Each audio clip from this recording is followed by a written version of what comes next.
नमस्कार दोस्तों, आपका स्वागत है। आज के मुख्य समाचारों में दिन भर की तमाम बेहद बड़ी खबरें आप तक पहुंचाएंगे। इसी वीडियो में जानेंगे एक एक करके आज के सभी मुख्य समाचार। वहीं दोस्तों, आपसे रिक्वेस्ट है, ये खबरें जानना आपके लिए बहुत ही जरूरी है, इसलिए वीडियो में हमारे साथ अंत तक बने रहिए। सभी समाचार आप तक एक एक करके पहुंचाएंगे। तो दोस्तों, पहली बड़ी खबर जानते हैं। अस्पताल से ममता बनर्जी का संदेश, व्हील चेयर पर करूंगी प्रचार, थोड़ा कष्ट होगा लेकिन सह लूंगी। पश्चिम बंगाल की सीएम ममता बनर्जी ने अस्पताल से वीडियो जारी कर अपने समर्थकों से शांति बनाए रखने और ऐसा कुछ नहीं करने की अपील की जिससे जनता को परेशानी हो। ममता बनर्जी इस वीडियो में कहती हैं कि वह व्हील चेयर से ही चुनाव प्रचार करेंगी, लेकिन उन्हें थोड़ा कष्ट जरूर होगा लेकिन वह इसे भी सह लेंगी। तो देख सकते हैं दोस्तों, यहाँ पर ये बड़ी बात कही है सीएम ममता बनर्जी ने। इसी के साथ चलिए दोस्तों अगली खबर जानते हैं। ममता बनर्जी पर हमले को लेकर तेजस्वी यादव का बयान, कहा बीजेपी किसी भी हद तक जा सकती है। पश्चिम बंगाल में होने वाले विधानसभा चुनाव की तैयारी में सभी पार्टी जुटी हुई है। वहीं बीते बुधवार को ममता बनर्जी पर हमले को लेकर राजनीतिक बयानबाजी भी जारी है। इसी कड़ी में आरजेडी के कार्यकारी अध्यक्ष तेजस्वी यादव ने ममता बनर्जी का समर्थन किया है। उन्होंने भाजपा पर किसी भी तरीके से चुनाव जीतने का आरोप लगाया है। टीएमसी ने इस पूरे मामले की चुनाव आयोग से शिकायत भी कर दी है और तेजस्वी यादव ने कहा है कि चुनाव जीतने के लिए बीजेपी कोई भी कदम उठा सकती है, उसका मकसद किसी भी तरीके से चुनाव जीतना है। भाजपा और आरएसएस इसके लिए किसी भी हद तक जा सकते हैं। गोदी मीडिया पत्रकार की हुई है जमकर कुटाई। जी हां दोस्तों, एबीपी न्यूज रिपोर्टर पीटा गया। आपको पूरी खबर बताते चले क्या कुछ है मामला। उत्तर प्रदेश के पूर्व सीएम और समाजवादी पार्टी के अध्यक्ष अखिलेश यादव की प्रेस कॉन्फ्रेंस के बाद हंगामा हो गया मुरादाबाद में। वहीं दोस्तों आपको बताते चलें, वहीं समाजवादी पार्टी के कार्यकर्ताओं ने पत्रकारों पर पक्षपात करने का आरोप लगाया। आपको बता दें, इससे पहले अखिलेश ने प्रेस कॉन्फ्रेंस में कहा कि कभी सवाल बीजेपी से भी पूछ लिया करो, क्या बीजेपी के ही सवाल पूछोगे।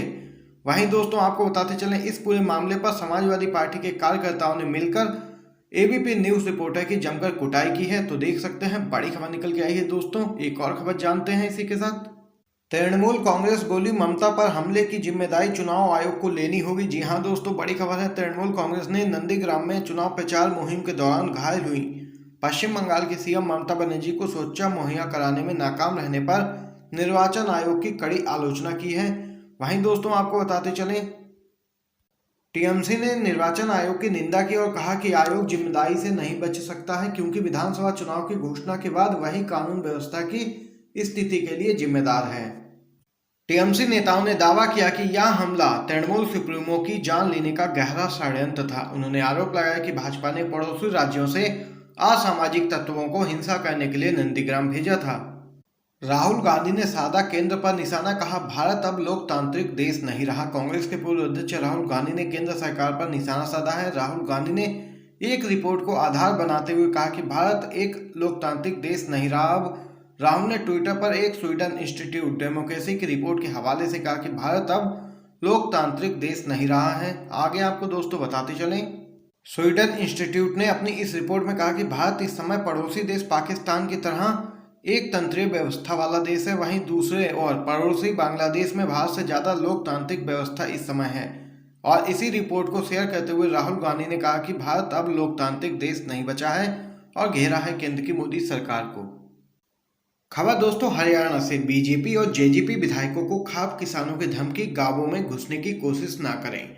हरियाणा विधानसभा में सरकार के खिलाफ अविश्वास प्रस्ताव गिरने से खफा खाप के किसानों ने एक बार फिर से बीजेपी और जेजेपी के विधायकों को यहां पर धमकाया है और कहा है कि वह लोग गांव में घुसने की कोशिश बिल्कुल भी ना करें। किसानों ने भाजपा और जेजेपी गठबंधन सरकार का समर्थन करने वाले विधायकों पर किसानों के साथ धोखा करने का आरोप लगाया है।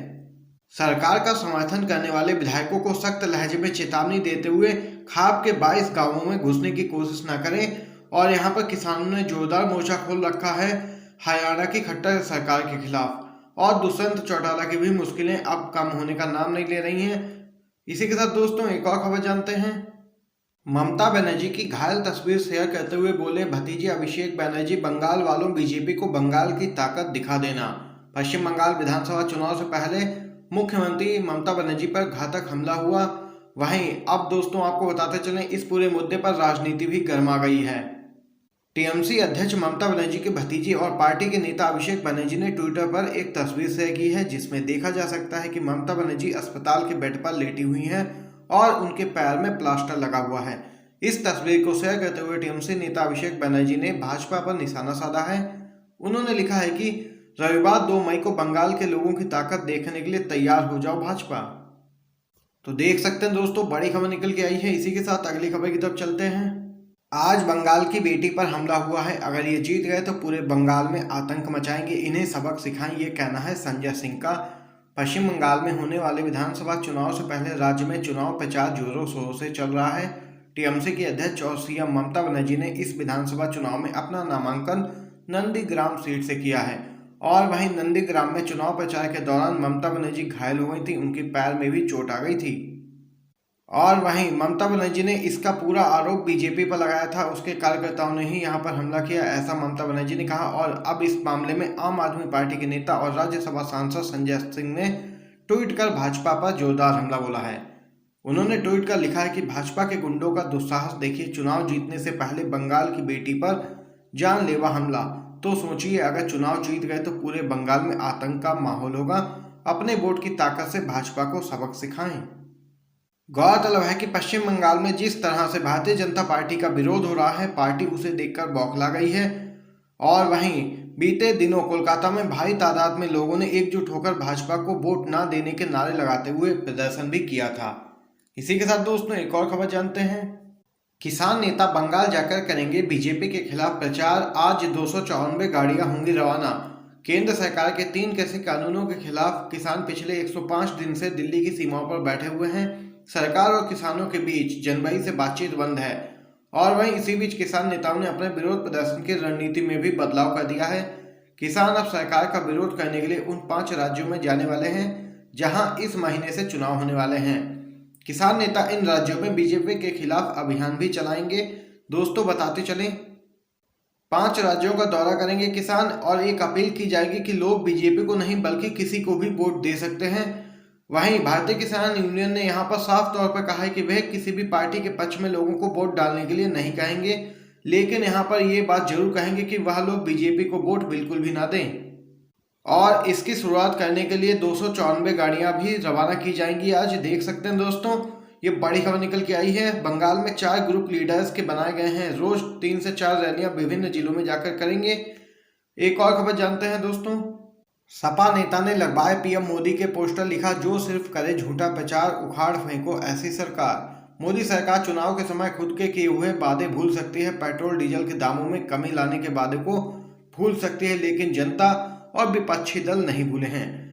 ऐसे ही सरकार को उसके वादे याद दिलाने के लिए लखनऊ शहर के सड़कों पर पोस्टर लगाए गए हैं। इन पोस्टरों पर लिखा है, याद है ना, बहुत हुई जनता पर पेट्रोल डीजल की मार, अब की बार मोदी सरकार। आपको दोस्तों बताते चलें, वहीं समाजवादी पार्टी के राष्ट्रीय प्रवक्ता और उत्तर प्रदेश के पूर्व मंत्री आईपी सिंह ने भाजपा के विज्ञापनों को लखनऊ के चारों ओर लगवा दिया है। उन्होंने ट्वीट कर लिखा, जो सिर्फ करें झूठा प्रचार, उखाड़ फेंको ऐसी सरकार, भाजपा अपना ही महान विज्ञापन भूल न जाए, इसलिए मैंने फिर से वो विज्ञापन लखनऊ शहर के चारों ओर लगवा दिए हैं। तो यहाँ पर ये बड़ी खबर दोस्तों सामने निकल के आई है समाजवादी पार्टी के राष्ट्रीय प्रवक्ता उत्तर प्रदेश के पूर्व मंत्री आईपी सिंह की तरफ से। चलिए अगली खबर जानते हैं दोस्तों। बिना चढ़ाई के नहीं मानेगी दिल्ली, लड़ाई से ही जीते गए हैं किले, हाथ जोड़ने से नहीं मानते लुटेरे, बोले हैं राकेश टिकैत।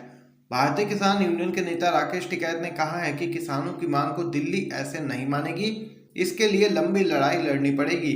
साथ ही उन्होंने कहा कि लड़ाई से ही तो किले जीते गए हैं, अगर हम हाथ जोड़ते रहेंगे तो लुटेरे नहीं मानने वाले हैं। वहीं राकेश टिकैत ने किसानों से बैरिकेडिंग तोड़ने के लिए तैयार रहने के लिए भी कहा है। किसान नेता राकेश टिकैत ने कहा कि बगावत अपने घर से शुरू होती है, जो अपने घर के बंधन में रहेगा वो आंदोलन कभी नहीं कर सकता है। गौरतलब है कि 3 नए कृषि कानूनों के खिलाफ किसानों का आंदोलन लगातार जारी है और 100 दिनों से अधिक के समय से किसान दिल्ली के बॉर्डर पर डटे हैं और इसी पूरे मुद्दे पर राकेश टिकैत ने ये बड़ा बयान दिया है। दोस्तों एक और खबर जानते हैं। आंदोलन के 4 महीने पूरे होने पर किसान यूनियन ने 26 मार्च को बुलाया है भारत बंद। किसान संघों ने केंद्र सरकार के 3 नए कृषि कानूनों के खिलाफ 26 मार्च को अपने आंदोलन के 4 महीने पूरे होने के मौके पर भारत बंद बुलाया है। किसान नेता बूटा सिंह ने कहा कि किसान और ट्रेड यूनियन मिलकर 15 मार्च को पेट्रोल डीजल के दामों में वृद्धि और रेलवे के निजीकरण के खिलाफ प्रदर्शन करेंगे। और आगे की रणनीति बताते हुए उन्होंने कहा कि 26 मार्च को अपने आंदोलन के 4 महीने पूरे होने के मौके पर पूर्ण रूप से भारत बंद का आह्वान भी किया जाएगा। तो देख सकते हैं दोस्तों, आज की सभी बड़ी खबरें आप लोगों ने जानी हैं आपके अपने यूट्यूब चैनल पर। अगर आपको ये वीडियो पसंद आया हो तो वीडियो को लाइक कीजिएगा, शेयर कीजिएगा, जिससे कि